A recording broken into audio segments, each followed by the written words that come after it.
David Moyal, rabbin de la ville de Cannes, bonjour. Bonjour Alexandre.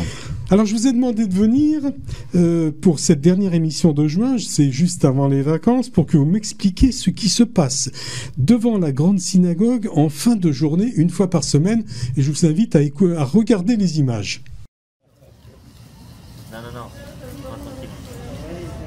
Depuis moins d'un mois, les lundis, après l'office du soir, qui se déroule en plein air, grâce au déconfinement qui se poursuit et au nouveau protocole entré en vigueur, plus souple, prenant acte d'une situation sanitaire en voie d'amélioration significative, mais tout en respectant les gestes hygiéniques préconisés, gel hydroalcoolique, masque, respect de la règle de distanciation physique. Au moment où les lumières mettant en valeur la synagogue de Cannes s'allument, les chaises sont poussées, les tables alignées, recouvertes de nappes en papier, vaisselle en carton et couverts en bois déposés. Tout est prêt en quelques minutes à recevoir des plats et des boissons. Les jeunes, vous voulez pas enlever les chaises là ? Pendant ce temps, pour chauffer l'ambiance, s'il le fallait, un brasero avec quelques bûches est enflammé et un barbecue au charbon est disposé et allumé.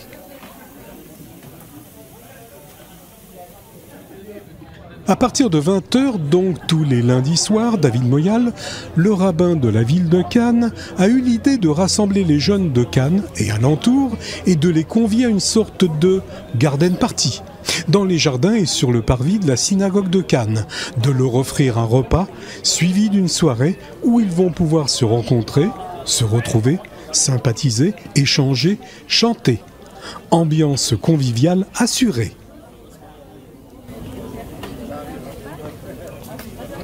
Lundi dernier, ils étaient une quarantaine. Filles et garçons, ils arrivent seuls ou par petits groupes, certains accompagnés de leurs parents, et très vite, ils sont dans l'ambiance et retrouvent des amis. Cela commence par un verre de coca. Pendant que le barbecue est lancé, ça discute. Pas d'encadrement visible, tout se passe bien. Ils sont entre eux. Pour la partie bombance au menu ce soir, pour les entrées, salade de choux rouges et salade israélienne. Les plats, merguez et blanc de poulet en marinade. Les deux grillés au barbecue avec des frites concoctées par Sam, le cuisinier. En dessert, tranches de pastèque sur bâtonnet. En relation avec David Moyal, qui est derrière tout ça, le succès de ces soirées en revient à Raphaël Brami. C'est moi qui aide le rabbin un peu organisé, je ne suis pas l'instigateur. Le seul instigateur qu'il y a, il est là-haut. Amen. Combien il y en a à peu près? On est une bonne cinquantaine là peut-être. Ouais. C'est tous les lundis. C'est pour l'instant tous les lundis. Jusqu'à qu'on arrive à organiser, que l'ambition des jeunes continue, on fera ça tant qu'il faut. Et s'il faut faire ça 2 fois par semaine, on fera 2 fois par semaine. Comment se fait le recrutement? Les réseaux sociaux, les textos, le bouche à oreille, voilà, tout le monde en parle. Vous connaissez tous? On se connaît tous au moins de vue, là, pour la plupart, et voilà. Et après aussi, il y en a certains qu'on ne connaît pas, on va faire des rencontres. Vous êtes tous de Cannes? Non, ça va, alors il y a des Antibois, Charlotte, Jess. Il y a un peu de Niçois, voilà, ça tourne un peu sur la région, quoi. Après le repas, vers 21h30, les jeunes débarrassent, jettent les ordures, puis, sur un banc de pierre, un groupe se forme.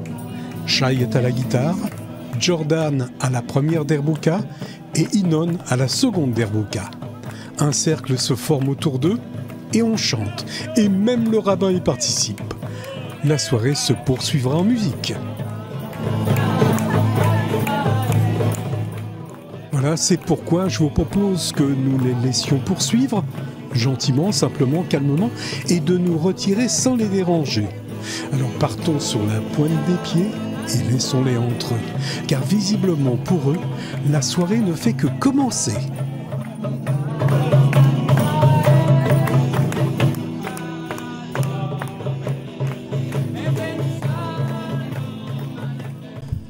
David, on vient de voir le reportage. Est-ce que le reportage reflète l'atmosphère qui se dégage donc tous les lundis soirs? Oui, d'abord, il faudrait parler de l'origine de cette atmosphère. Elle a commencé pendant le confinement. Je voudrais juste dire, ces jeunes sont merveilleux. Là, je vois comme vous, il y a une émotion particulière de se revoir sur ces images. Mais ça a commencé par ces jeunes qui, et je le dis avec beaucoup d'émotion, et même si on a été un petit peu critiqués, mais j'assume ces critiques. Ces critiques, je les assume pleinement. Ces jeunes, pendant toute la période du confinement, ont été là pour servir la communauté, pour servir nos aînés, pour les livrer. Ils ont fait un travail pendant la fête qui a été formidable. Et voyez-vous, après tout, j'étais entouré de ces quelques jeunes et je me suis dit que toutes ces personnes qui ne pouvaient pas écouter le Kaddish, eh bien, j'avais 5-6 jeunes autour de moi, plus les personnes qui travaillaient, et donc avec les distances nécessaires, nous avons continué à réciter une fois par jour le Kaddish pour pouvoir permettre à tous ceux qui étaient dans l'affliction, dans le deuil, de suivre. Et puis voilà que ce qui a été formidable, c'est qu'il fallait quelque part les récompenser. Et la récompense a commencé par ces quelques jeunes, nous étions 4-5, on a commencé par un petit barbecue, et puis donc l'idée est venue, on s'est dit que après la fin du confinement, qu'il fallait faire quelque chose pour cette jeunesse. J'ai pris conscience que c'est plus que l'avenir de la communauté, c'est la construction de la communauté. Bani matem lachem elokechem, vous êtes les enfants, vous êtes les construits. Et la construction passe par les enfants. C'est le sentiment qui vous anime. Hein. Oui, qui aujourd'hui, c'est vrai que je suis devenu presque un petit jeune homme. Je deviens presque aussi foufou en allant chanter avec eux, danser, moi, j'ai pas une impression, danser avec les distances. J'ai pas une impression que c'était des foufous. Hein. Non, au contraire, ils étaient bien structurés. J'ai entendu 2 jeunes qui parlaient travail entre eux, mais c'était non, mais c'est extraordinaire. C'est pas du foufou. Oui, non, mais quand je dis foufou, c'est-à-dire cette forme d'insouciance. C'est vrai, cette envie de se dire pendant tout ce temps-là, on ne les voyait pas, même bien avant le confinement. On se demandait où étaient les jeunes. Où étaient les jeunes. Et puis voilà qu'aujourd'hui, j'ai eu des parents qui me disent, les jeunes comptent les jours. Quand est-ce que le lundi arrive? Quand le lundi arrive, et puis toutes les semaines, on a commencé par quelques-uns, et puis vous avez bien vu, le reportage le montre, le nombre d'enfants, et je crois qu'on va pouvoir même élargir, un petit peu peut-être enlever la partie jardin pour leur permettre encore de venir encore plus nombreux. David, l'ambition derrière, c'est le Chidour? Tout à fait, vous avez tout compris. Vous savez, j'ai vu des jeunes filles discuter avec des garçons. Vous savez, ce qui me met surtout en rage, vis-à-vis de ces jeunes, quand je leur parlais, ils me disaient, monsieur le rabbin, mais non, les Canois, ce sont nos frères, on ne peut pas les fréquenter. Je dis, mais ils sont vos frères dans la religion, mais vous n'êtes pas dans la fratrie. Et donc j'ai cassé cette barrière-là, où non, on ne peut pas fréquenter un Canois, et pourquoi pas? Et donc peut-être pas un Canois, donc j'ai invité quelques Niçois, j'ai invité quelques Antibois. Et je crois que même il y a quelques couples qui vont se former. Il y a même d'ailleurs un couple, et je les salue, qui se sont formés il y a presque 1 an, et qui aujourd'hui étudie pleinement toute la journée, qui est devenu très très très pratiquant, et il fait partie aussi de la jeunesse qui est venue d'ailleurs. Vous êtes fier de ça, hein? Je suis très fier parce que c'est l'avenir de la communauté. C'est l'avenir, et parce qu'il fallait donner une autre vie à la communauté, parce que honnêtement on a eu très peur pour nos aînés, on les aime tellement qu'on a voulu les protéger, même les surprotéger. À un certain moment je me suis posé la question, est-ce que cette synagogue allait être vide? Il fallait la remplir. Et je crois que j'espère qu'on la remplira encore davantage. Pendant les vacances, les soirées vont-elles se prolonger? Et est-ce qu'elles vont aussi continuer à la rentrée? Mais bien sûr. Ce n'est qu'un début, mon cher Alexandre. Je crois qu'on s'est même fixé d'ici 1 mois et demi, 2, de faire quelque chose si, bien sûr, les règles sanitaires nous le permettent, d'aller... Alors, vous me direz que c'est moi qui, pour cette fois-ci, je suis un petit peu foufou. Je me suis fixé entre 200 et 250 jeunes. Les réunir ensemble. Alors, peut-être à la synagogue, peut-être ailleurs, mais je me suis mis en contact avec plusieurs communautés de la région et tout le monde a répondu présent. Et donc... Quel peut être le thème à ce moment-là ? Le thème simple. Le thème de la réunion. 250 jeunes, il faut leur donner quand même quelque chose. Oui, c'est ce que j'ai envie surtout de leur donner, c'est de leur montrer un petit peu ce que vous faites, vous, par exemple, vous, en tant qu'administrateur. Il faut leur inculquer cela, parce que les jeunes d'aujourd'hui, ils sont complètement détachés de cela. Vous qui êtes administrateur aujourd'hui, parce que vous avez vécu pleinement cela avec vos parents et vos grands-parents, ce n'est plus le cas de nos enfants aujourd'hui. Donc j'ai envie, et puis j'ai des jeunes aujourd'hui sur lesquels je peux compter. Je sens cette fibre. Je parle, entre autres, par exemple, de Raphaël Brami, qu'on a vu tout à l'heure, de mon fils Sioni, que je ne reconnais même pas, de Dan, de Inon, tous ces jeunes-là qui ont envie de reprendre cette communauté. Et puis peut-être c'est aussi à nous de leur tendre. D'ailleurs, je remercie.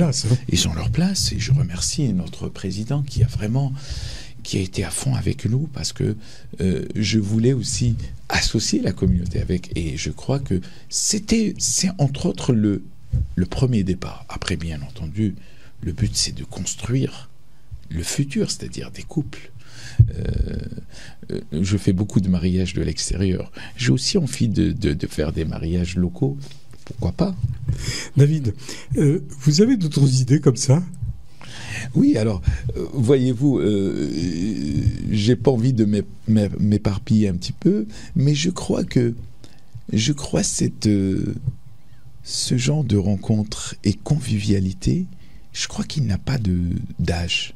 Je pense que il y a... Quand vous voulez former des couples... Oui, et pourquoi pas ? Et pourquoi pas même des seniors. Je crois qu'il n'y a pas d'âge, parce que j'ai même été interpellé par des enfants de 9-10 ans qui m'ont dit, monsieur le rabbin, et vous ne pensez pas à nous ? Et nous, 9-10 ans, on ne sort pas depuis 2 mois et demi. On a envie aussi d'avoir. Et puis je crois qu'on leur a réservé aussi une petite surprise. Donc je pense que ce qui a été fait pour les jeunes aujourd'hui, je pense qu'il servira à l'ensemble de la communauté. C'est cette convivialité dont on a besoin et qui nous permettra d'avancer sûrement et en tout cas sûrement dans le chemin qui nous est tracé. On va revenir à cette soirée de lundi, mais on va parler de lundi prochain. Lundi prochain, vous voulez faire une soirée dédiée à... Oui, lundi soir prochain, et là j'invite pratiquement tous les jeunes qui ont côtoyé David Arous, qui a été souvent plus avec les jeunes qu'avec les personnes de son âge. Et je crois que bon nombre vont arriver ce lundi soir pour faire en sorte que son âme soit toujours liée avec le faisceau éternel, bien sûr, mais qu'elle soit toujours présente parmi nous.